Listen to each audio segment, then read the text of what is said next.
Baik, Assalamualaikum warahmatullahi wabarakatuh. Selamat sore, selamat pagi, dan selamat siang untuk Anda semua.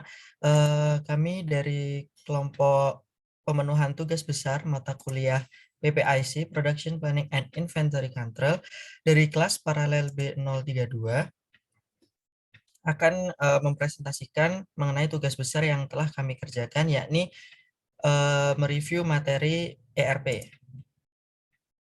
Dengan anggota kelompok sendiri, ada saya, Nanda Setiadi, NPM 20024, ada rekan saya Denny 20029, ada lagi Yusuf Effendi 20034, Aida Islamia 20026, dan Alfiana Nur Anissa 20009.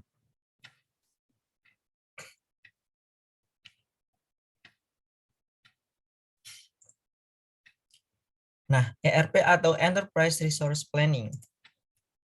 ERP adalah suatu tulang punggung lintas fungsi perusahaan yang mengintegrasikan dan mengotomatisasikan banyak proses internal dan sistem informasi dalam hal fungsi produksi, logistik, distribusi, akuntansi, keuangan, dan sumber daya manusia pada perusahaan, menurut O'Brien 2006. Enterprise Resource Planning atau ERP tidak dapat diartikan hanya dengan menerjemahkan dari kepanjangannya saja. Kata planning dan kerja resource bukanlah inti dari ERP, tetapi kerja enterprise merupakan inti sebenarnya dari istilah ERP, yaitu untuk menyatukan seluruh departemen dan fungsi yang ada pada sebuah perusahaan ke dalam sebuah sistem komputer terpadu yang dapat mengakomodasi seluruh kebutuhan spesifik dari departemen yang berbeda. Sistem inilah yang harus dapat memenuhi semua kebutuhan departemen dan mereduksi pekerjaan-pekerjaan manual yang ada. ERP mengintegrasikan sistem komputer yang tadinya saling berdiri sendiri pada departemen-departemen yang ada. Setiap departemen masih memiliki sistem sendiri, tetapi semua sudah terintegrasi satu sama lain, sehingga dapat memantau suatu permasalahan yang terjadi secara terstruktur. Sistem ERP dapat meningkatkan kinerja perusahaan dengan mempercepat semua proses dan akhirnya akan dapat meningkatkan pendapatan perusahaan. Sistem ERP juga sering disebut sebagai suatu sistem back office. Contoh dalam sebuah kasus penjualan, sistem ERP tidak menangani proses penjualan di sisi depan, tetapi sistem ERP lebih pada bagaimana menangani suatu order dan memberikan suatu solusi untuk mempermudah alur proses penyelesaian suatu order yang melalui berbagai macam tahapan. Tujuan dari ERP sendiri yakni sistem terintegrasi yang mempunyai tujuan untuk merangkum proses bisnis yang ada sehingga menjadi satu kolaborasi yang efisien dan efektif. Sistem tersebut didukung dengan teknologi informasi yang dapat menghasilkan informasi untuk menunjang perusahaan agar menjadi lebih kompetitif. Konsep dasar ERP. Sistem ERP adalah sebuah terminologi yang diberikan kepada sistem informasi yang mendukung transaksi atau operasi sehari-hari dalam pengelolaan sumber daya perusahaan. Sumber daya tersebut meliputi dana, manusia, mesin, suku cadang, waktu, material, dan kapasitas. Konsep dari sistem ERP dapat diilustrasikan sebagai berikut. Sistem ERP sekarang ini banyak menganut sistem arsitektur 3 tier atau lebih. Dalam sistem arsitektur 3 tier, user interface berjalan di client, presentation layer, graphical user interface atau GUI atau browser untuk memasukkan data atau mengakses fungsi sistem. Application layer, aturan bisnis, logika fungsi, dan program yang menerima atau mengirim dari atau ke service database. Kemudian database layer yakni manajemen transaksi data termasuk pula metadatanya. Elemen-elemen pada ERP. ERP adalah sebuah konsep untuk merencanakan dan mengelola sumber daya sebuah perusahaan. ERP terdiri dari 3 elemen, yaitu enterprise atau perusahaan, research sumber daya, dan planning perencanaan, yang berarti menekankan aspek perencanaan dan analisis sumber daya perusahaan, seperti finansial, akuntansi, sumber daya manusia atau SDM, rantai supply, dan sebagainya. Modul sistem ERP. ERP kebanyakan mempunyai 3 modul utama sebagai berikut. Yang pertama finansial, di mana ada FE atau Financial Accounting. Yang kedua ada CO Controlling.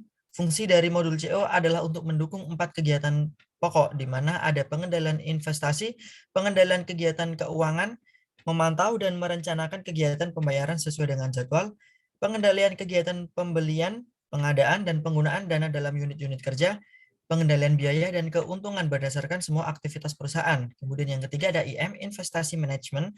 Modul IM berkaitan dengan fungsi modul TR.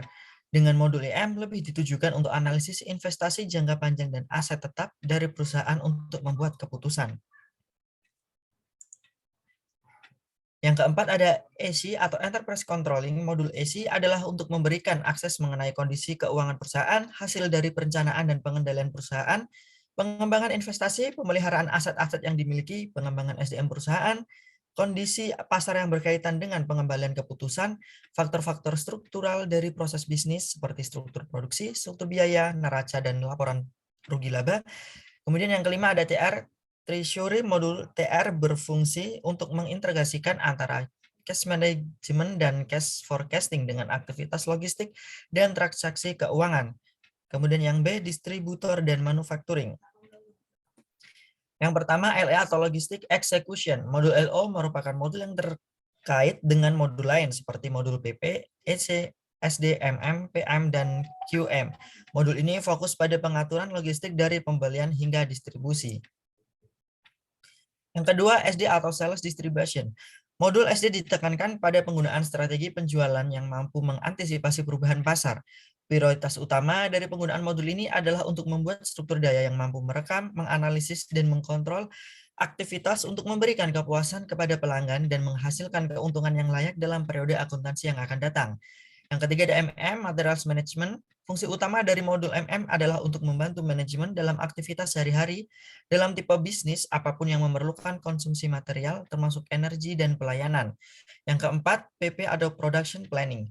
Modul PP ini berfungsi dalam merencanakan dan mengendalikan jalannya material sampai kepada proses pengiriman produk. Yang kelima ada PM atau Plan Maintenance.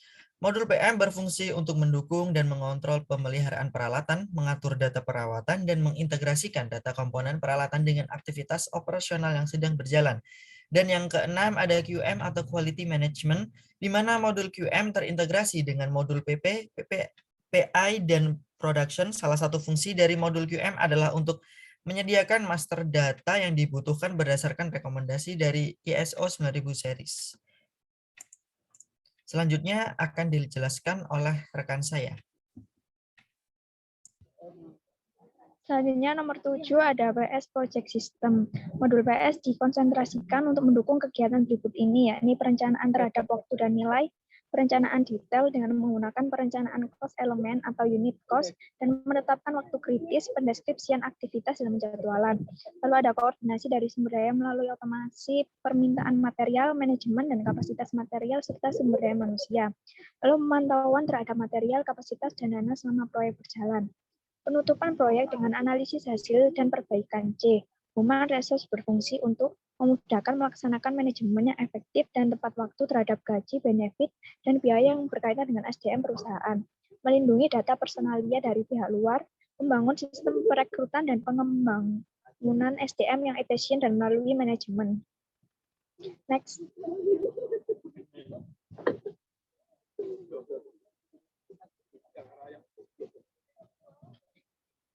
Kelebihan ERP, adapun beberapa keuntungan dari penggunaan sistem informasi terpadu dalam konsep ERP ini antara lain yakni ERP menawarkan sistem terintegrasi di dalam perusahaan, sehingga proses dan pengambilan keputusan dapat dilakukan secara lebih efektif dan efisien. Lalu ERP juga memungkinkan melakukan integrasi secara global.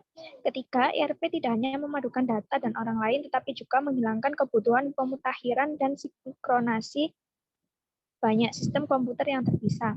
Lalu ada ERP memungkinkan manajemen mengelola operasi, tidak hanya sekedar memonitor saja. Dan yang terakhir, ERP membantu melancarkan pelaksanaan manajemen supply chain dengan kemampuan memadukannya. Next. Kekurangan ERP. Yang pertama ada biaya awal besar. Kedua, karyawan sulit beradaptasi dengan software ERP. Dan yang ketiga, sistemnya rumit. Next.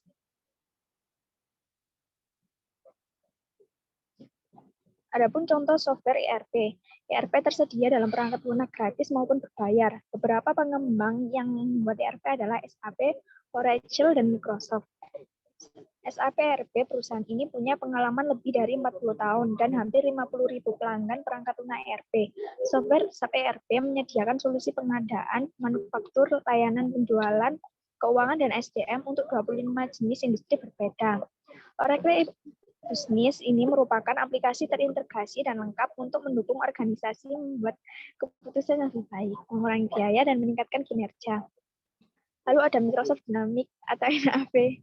Perangkat lunak manajemen bisnis ini memiliki fungsi komprehensif dari keuangan, rantai pasok, hingga manufaktur. Lalu ada Odoo. Ini merupakan perangkat lunak open source yang terintegrasi penuh, dapat disesuaikan dan dikemas dengan ratusan aplikasi bisnis. Odoo mampu memenuhi sebagian besar kebutuhan bisnis seperti CRM, penjualan, proyek, manufaktur, inventaris, dan akuntansi. Next.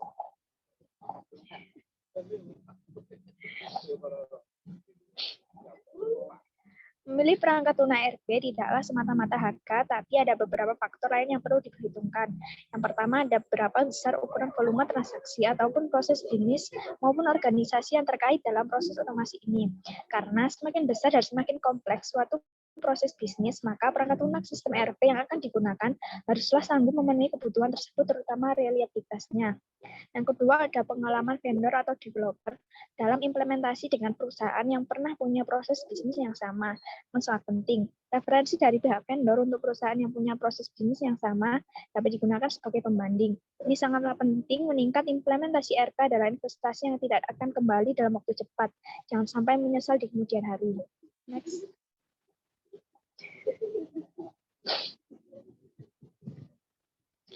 Yang ketiga, tidak selalu vendor atau developer besar merupakan jaminan bahwa produk dan delivery pasti bagus. Namun yang paling penting adalah kemampuan vendor atau developer itu mengenal proses bisnis, ketajaman dalam pendefinisian proyek, dan juga mengenal titik-titik kritis saat implementasi. Pada kebanyakan proyek, 50% kontribusi kegagalan justru datang pada saat perencanaan yang seringkali disebabkan oleh kegagalan untuk mendefinisikan project scope. Yang keempat, selain ketiga sebelumnya, terakhir yang perlu dipertimbangkan juga adalah dukungan teknis dari perangkat lunak itu sendiri. Sejatinya, sebuah perangkat lunak haruslah mempunyai skalabilitas dan kontinuitas support yang baik. Pada kebanyakan vendor atau developer, kegagalannya adalah di sisi ini. Untuk itu, perlu sekali dalam kontrak pemeliharaan dicantumkan klausul penalti apabila terjadi gagal support. Tentunya lingkungan support itu sendiri perlu didefinisikan dengan jelas dan tegas. Next. Penerapan sistem ERP di perusahaan. Yang pertama, melakukan instalasi aplikasi ERP secara langsung dan menyeluruh. Perusahaan mengganti sistem lama dengan sistem ERP. Cara ini tentu juga mengandung resiko seperti kesiapan perusahaan dengan sistem yang baru. Apakah sumber daya yang ada di dalamnya sudah siap untuk mengoperasionalkan sistem ERP atau belum? Yang kedua, melakukan strategi franchise. Cara ini dilakukan dengan cara mengimplementasi beberapa sistem ERP yang berbeda pada setiap unit bisnis pada perusahaan. Semua sistem ini juga saling berhubungan dengan modul-modul yang umum seperti modul keuangan. Implementasi biasanya fokus pada satu unit dahulu yang dijadikan pilot project. Next. Faktor keberhasilan ERP. Yang pertama, ada bisnis proses yang matang. Hal ini merupakan suatu syarat mutlak bagi sebuah perusahaan yang akan melakukan implementasi ERP.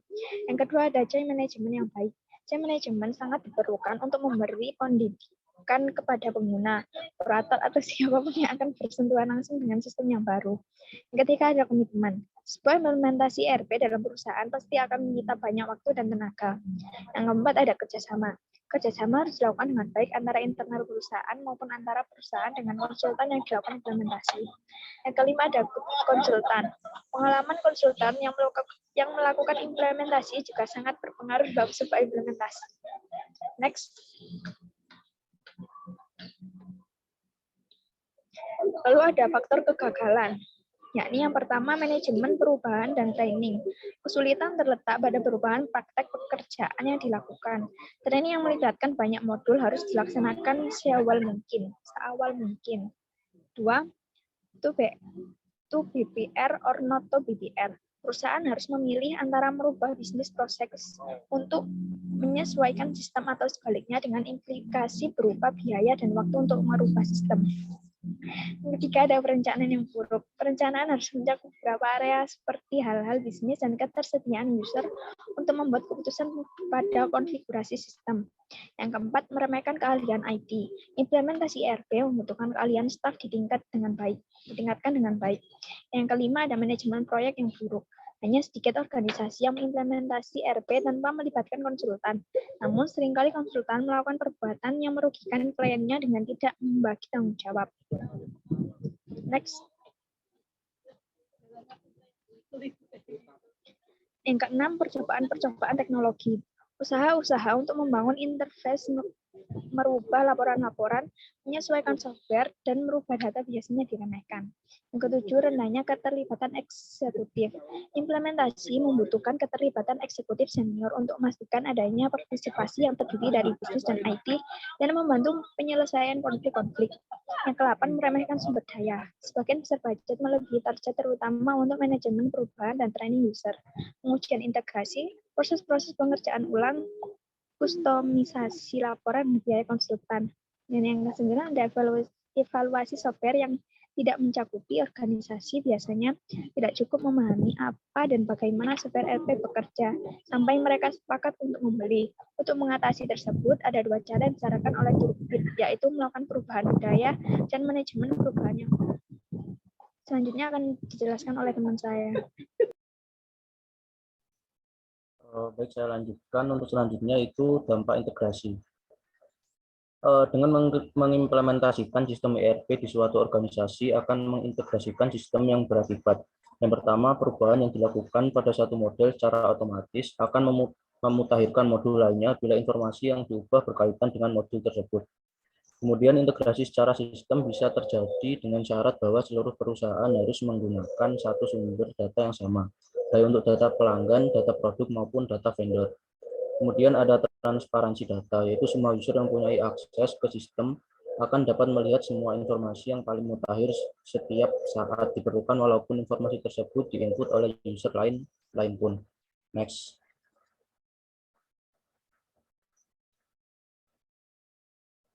Kemudian ada biaya tidak terlihat sistem ERP.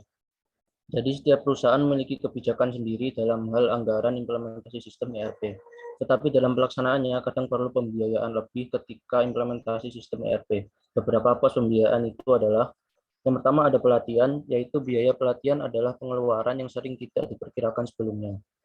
Dalam melatih staf untuk menggunakan sistem ERP tidaklah mudah. Mereka tidak hanya harus belajar menggunakan interface dari aplikasi yang baru, tapi harus belajar proses dan prosedur yang baru.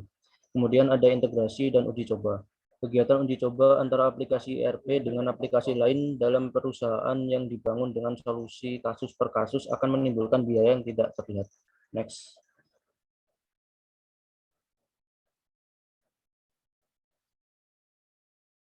Kemudian ada biaya tidak terlihat sistem ERP juga yang kemudian dilanjutkan dengan kustomisasi. Ini adalah hal yang sebaiknya dihindari ketika proses implementasi sistem ERP berjalan, karena juga akan menimbulkan biaya tambahan tersendiri. Kemudian ada konversi data dalam implementasi sistem ERP. Hal ini akan menimbulkan biaya tersendiri di mana semua data lama harus dimigrasi ke sistem ERP. Kemudian analisa data, terkadang data dari sistem ERP harus sebanding dengan data eksternal dari sistem lain demi kepentingan analisa data. Next. Kemudian langkah implementasi ERP. Tahap yang pertama adalah feasibility study yang bertujuan mengenal permasalahan dan peluang melalui proses yang sistematis. Kedua adalah menyederhanakan proses bisnis, yaitu sebelum mengimplementasikan ERP, sebaiknya perusahaan melakukan penyederhanaan proses bisnisnya. Proses bisnis dan SOP perusahaan akan menjadi dasar bagi pihak implementer untuk mengetahui dan menentukan implementasi seperti apa yang perlu dilakukan pada perusahaan Anda. Kemudian tahap ketiga adalah memilih vendor ERP, dan ini tidak boleh diremehkan. Tiap vendor pasti menawarkan teknologi ERP dan harga yang beragam dengan kelebihan dan kekurangannya. Setelah memilih vendor ERP yang cocok, perlu dibentuk tim untuk mengimplementasikan yang terdiri dari pihak vendor dan perwakilan perusahaan. Mereka akan bekerja sama pada tahap persiapan dan implementasi ERP, dan setiap orang wajib memiliki tugas dan wewenang yang jelas. Kemudian tahap kelima adalah manajemen ekspektasi. Dalam hal ini bertujuan memastikan sistem ERP dapat memenuhi harapan pada stakeholder di perusahaan. Kemudian yang terakhir adalah tahap yang yaitu implementasi ERP. Next.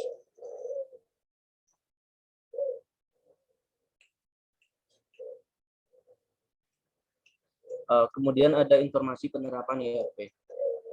Yang pertama, penerapan ERP bagian General Manager. Bagian General Manager dapat menggunakan SAP R3 pada modul Personal Administration atau PA, Personal Development atau PD, yaitu menentukan garis kebijakan umum dari program kerja perusahaan, mengarahkan dan meneliti kegiatan perusahaan, serta melakukan pengawasan terhadap proses program kerja, melaksanakan kontrak kerja dengan pihak luar, mengkoordinir dan mengawasi tugas-tugas yang didelegasikan kepada manajer dan menjalin hubungan kerja yang baik.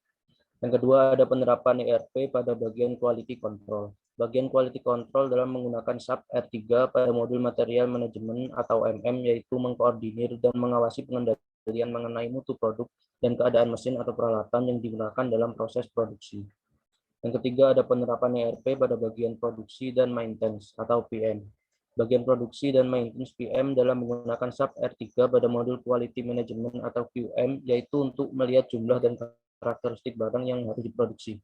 Bagian ini juga menggunakan SAP R3 untuk memeriksa ketersediaan bahan baku. Apabila bahan baku yang dibutuhkan kosong, user bagian panel preparation akan memasukkan permintaan bahan baku ke sistem SAP R3 untuk diteruskan ke bagian pembelian. Next.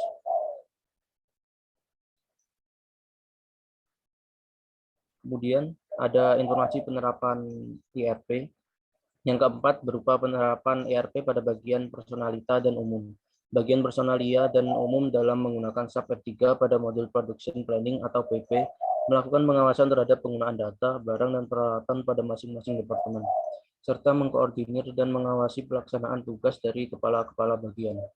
Yang kelima, ada penerapan ERP pada bagian accounting dan finance. Bagian accounting dan finance, accounting menggunakan SAP R3 pada modul controlling atau CO.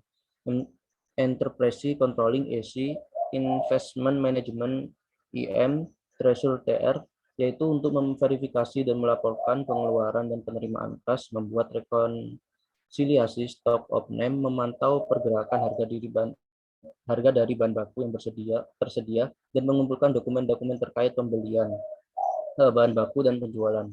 Kemudian bagian accounting menggunakan modul controlling untuk membuat cost center, product costing, internal order, profit center accounting, dan profitability analysis. Yang keenam, ada penerapan ERP pada bagian pembelian. Bagian pembelian menggunakan sistem SAP R3 pada modul General Logistik atau LO, yaitu untuk memeriksa dan data persediaan bahan baku apabila bahan baku kosong ketika diperlukan. Bagian pembelian akan melakukan pembelian bahan baku. Di beberapa bahan baku, pembelian bisa langsung dilakukan dengan memesan kepada vendor bahan baku yang sudah bekerja sama dengan perusahaan. Next.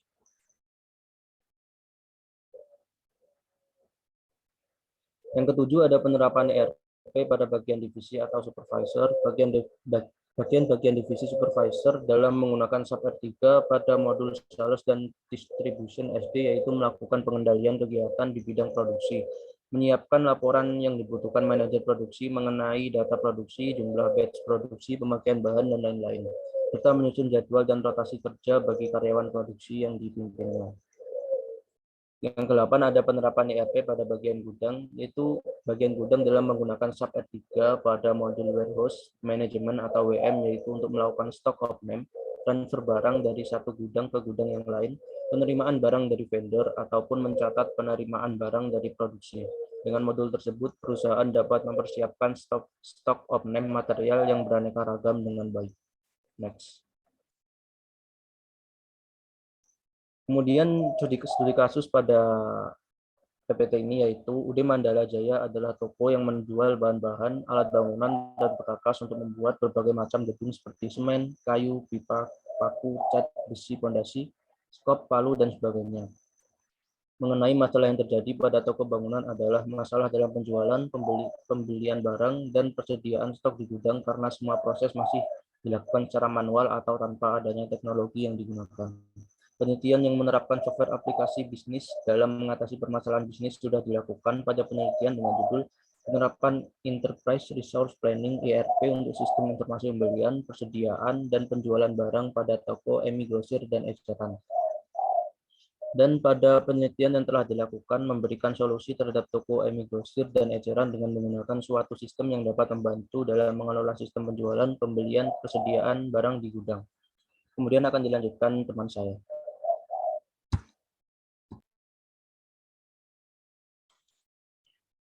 Baik, selanjutnya terdapat langkah-langkah pembuatan ERP pada UD Mandala Jaya. Yang pertama yaitu konfigurasi database. Dalam pembuatan database yang berfungsi sebagai tempat penyimpanan data yang diawali dengan pilihan Manage Database di awal halaman aplikasi Odoo yang kemudian memunculkan tampilan seperti ini. Next. Selanjutnya ada modul sales, merupakan modul yang digunakan untuk pengelolaan dan pengklasifikasian pesanan penjualan seperti membuat pesanan dan mengecek pesanan yang sudah ada. Pembuatan pesanan penjualan atau sales order secara lengkap mulai dari quotation pelanggan, pesanan penjualan, pengiriman barang, pembuatan invoice untuk down payment atau DP, pembuatan invoice pembayaran full. Berikut merupakan tahapan-tahapan pada modul sales. Yang selanjutnya ada quotation dan sales order. Dikelola pada modul sales, namun pada menu yang berbeda. Untuk pilihan tersebut dapat dilakukan dengan melalui sales, lalu order, lalu quotation. Kemudian gunakan tombol create untuk pembuatan quotation.